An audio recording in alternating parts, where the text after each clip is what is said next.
And today, each one of our readings is extremely rich, especially if we understand the history behind them. I want to start with our second reading just briefly.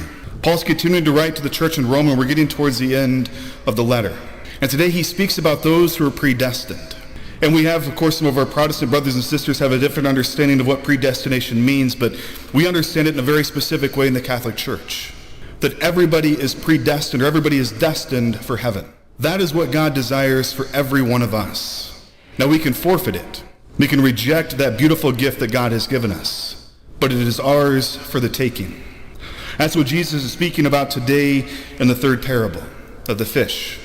The bad will be thrown away. The bad will be sent to hell. Not because they're bad from the very beginning, but because they chose to become bad, as we spoke with the weeds and the wheat last week. But I mostly want to speak today of the treasure buried in the field, and it's of course very similar to the pearl of great price. It was a common practice at this time that when invaders were coming or an army was coming into a land, to take your treasure, just bury it in a field and come back for it later.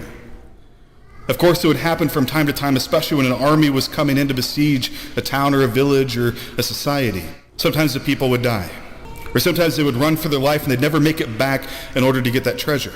And so it would happen from time to time that people, as they're working in the field, as they're farming, as they're doing the work, they come across the treasure. Then, of course, we're given this beautiful image of they go and sell everything so they can get this treasure, which, of course, is worth much more than what they're selling. If we're here tonight, we've already found the treasure. The treasure is our faith. It's our relationship with God.